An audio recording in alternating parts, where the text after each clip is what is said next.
For years, the UFC told fighters that toughness was the highest virtue in the sport. Keep going, never quit, push through everything.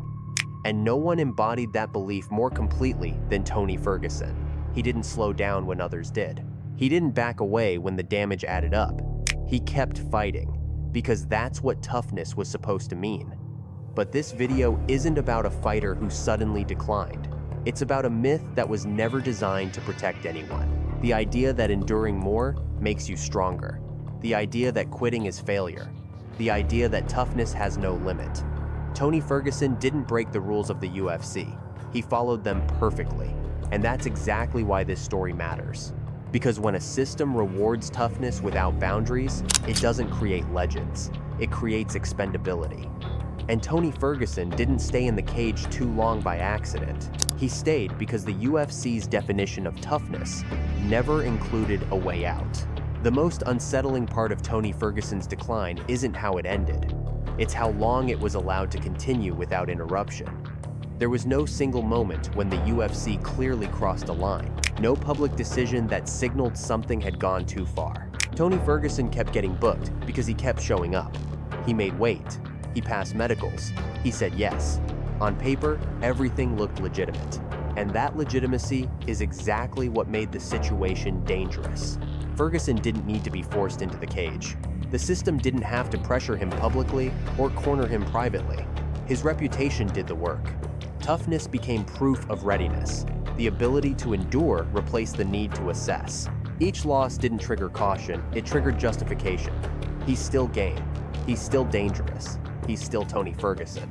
That logic sounds reasonable until you notice what's missing. A stopping mechanism. At no point did the conversation shift from whether he could fight to whether he should. The shock isn't that Tony Ferguson lost fights. It's that losing didn't change his role. He wasn't treated like a fighter who needed protection or time. He was treated like a constant someone who could always be inserted, always deliver action, always absorb damage without consequence. And that's when toughness stopped being a trait and became a liability. Ferguson's style had always relied on chaos, pressure, and durability. But durability doesn't decline cleanly. It erodes. Reaction time stretches. Recovery slows. Damage accumulates invisibly until it suddenly isn't invisible anymore. Yet the bookings continued because toughness doesn't show up on medical charts. It shows up in willingness. And Tony Ferguson's willingness never disappeared. That's the shock. Not a knockout, not a submission, not a bad performance. The shock is realizing that as long as a fighter continues to say yes, the system has no reason to ask harder questions. Toughness became the metric that justified everything else. If he's still willing, he must still be capable. If he's still capable, there's no reason to stop. That loop doesn't require bad intentions to be dangerous. It only requires consistency. Tony Ferguson didn't suddenly fall off. He was slowly normalized into decline. Each fight reframed as just another test. Each loss absorbed into the narrative of resilience. Until the cost of toughness finally became undeniable, not because the system intervened, but because the body eventually made intervention unavoidable. And by then, the damage wasn't theoretical anymore. It was cumulative, visible, and irreversible.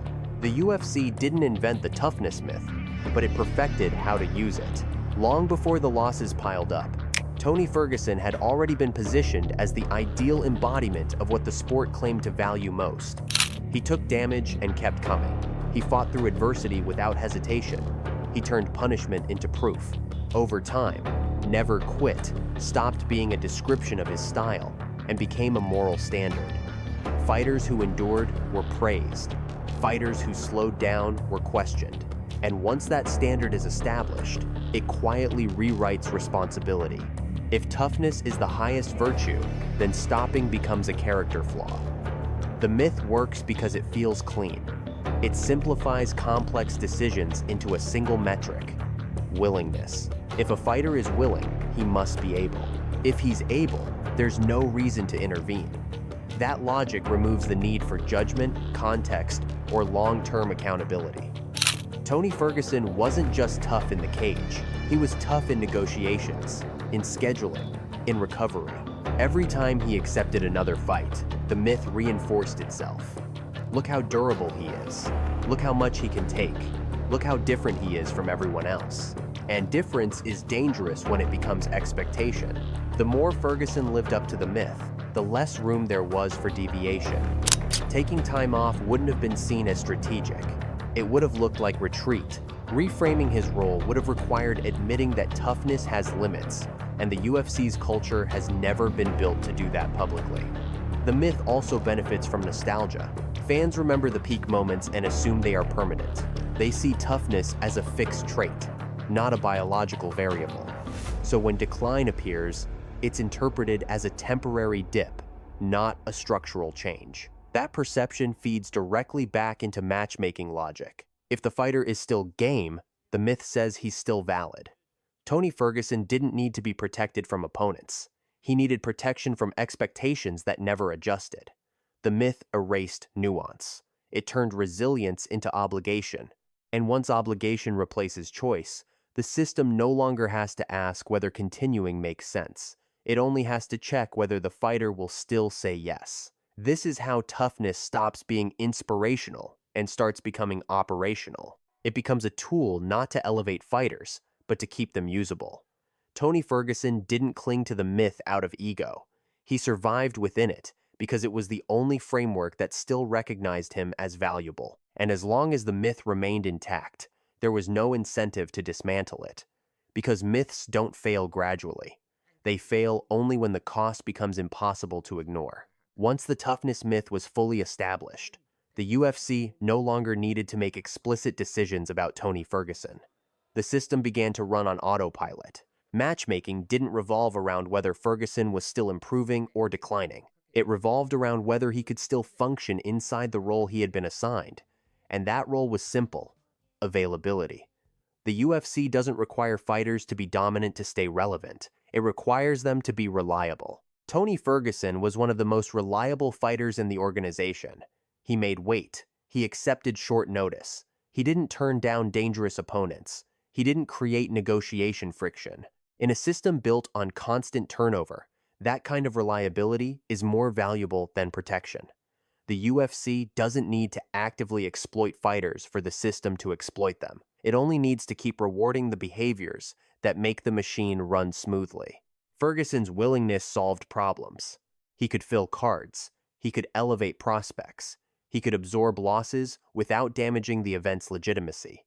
And because he had already been framed as unbreakable, those losses didn't trigger concern. They reinforced the narrative that he was still game, still dangerous, still worth booking.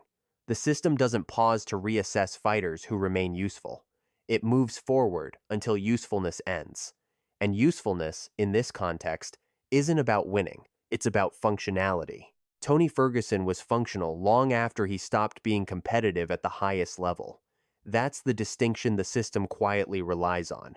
A fighter doesn't exit when decline begins. He exits when decline disrupts the product. As long as Ferguson could stand across from another opponent and create action, the system had no reason to intervene. Medical clearance answers whether a fighter can fight, not whether he should. Matchmaking answers whether a bout makes sense on paper, not whether it makes sense long-term. Narrative answers whether fans will accept the matchup, not whether the fighter will recover from it. Every layer operates independently, and none of them are designed to ask the same question at the same time. That's how responsibility gets diluted. No single decision appears harmful, but the accumulation is. Tony Ferguson wasn't trapped by contracts or forced appearances. He was trapped by compatibility. His toughness fit the system perfectly. It allowed the UFC to keep moving without confronting uncomfortable limits. And because the system rewards continuity over reflection, there was no structural incentive to stop him. Fighters who refuse fights disrupt schedules. Fighters who slow down disrupt momentum. Tony Ferguson disrupted nothing. He adapted himself to the system so completely that the system no longer had to adapt to him. And that's when exploitation becomes invisible. Not through malice, but through alignment. The UFC didn't need to break Tony Ferguson. It only needed to keep using the version of toughness it had already taught everyone to admire. This is where the toughness myth finally collapses, because biology doesn't recognize narratives. It doesn't care how willing a fighter is, how respected he's become, or how many times he's pushed through before. For Tony Ferguson, the problem was never heart, courage, or mentality. Those were always intact. What changed was the body's ability to translate intention into execution. Reaction time isn't a feeling, it's a measurement. Neural recovery isn't a mindset, it's a process. And durability isn't infinite, it's conditional. The myth tells fighters that toughness is a fixed trait. Biology treats it as a diminishing resource. Every absorbed strike doesn't just cause damage in isolation. It alters timing, processing speed, and motor response. These changes don't announce themselves as injury. They show up as delays measured in fractions of a second, too small to feel dramatic, but large enough to change outcomes at elite speed. Tony Ferguson didn't suddenly lose coordination or balance. What he lost was elasticity, the ability to absorb chaos and reorganize in real time. His style had always depended on that elasticity, on scrambling, pressure, and disorder. But once neural recovery slows, chaos becomes unmanageable. The body can still move forward, but it can't recalibrate quickly enough to remain effective. This is the part the myth refuses to acknowledge. Toughness allows you to stay in the fight. Biology determines whether staying is survivable. Ferguson's willingness masked the decline because willingness doesn't disappear when performance does. In fact, it often increases. Fighters push harder to compensate for what they no longer consciously perceive. More pressure, more volume, more exposure. The myth interprets that as resilience.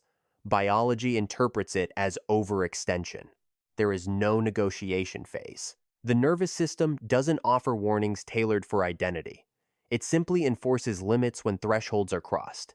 And once those thresholds are crossed, no amount of toughness restores what's been lost. Conditioning can't replace reaction speed. Experience can't override delayed processing. Discipline can't repair accumulated neurological load.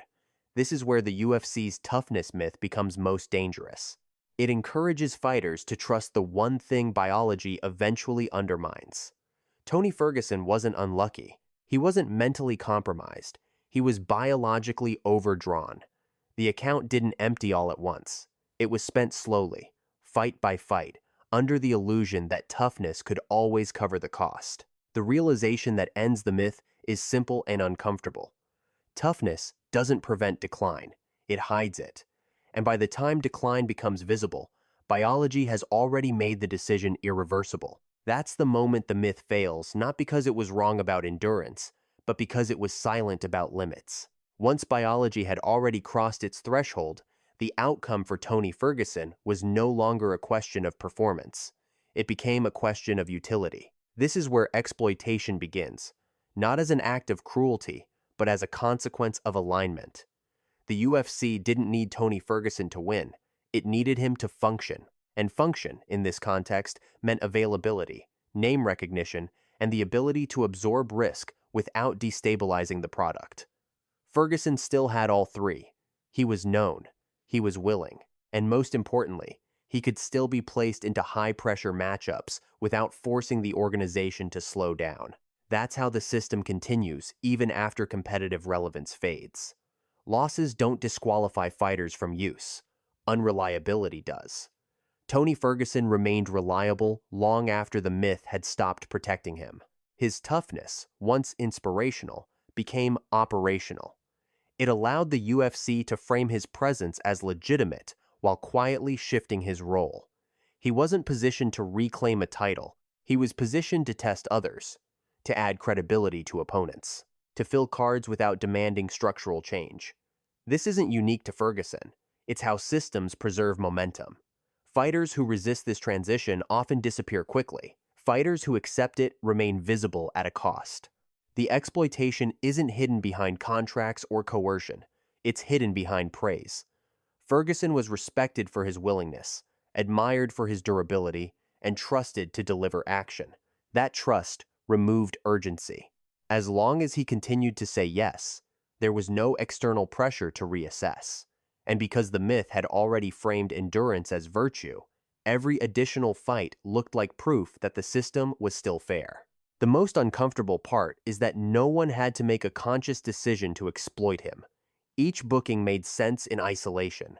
Each matchup could be justified, but together, they formed a pattern where Tony Ferguson's declining biology became a resource. His name stabilized events. His presence reduced uncertainty.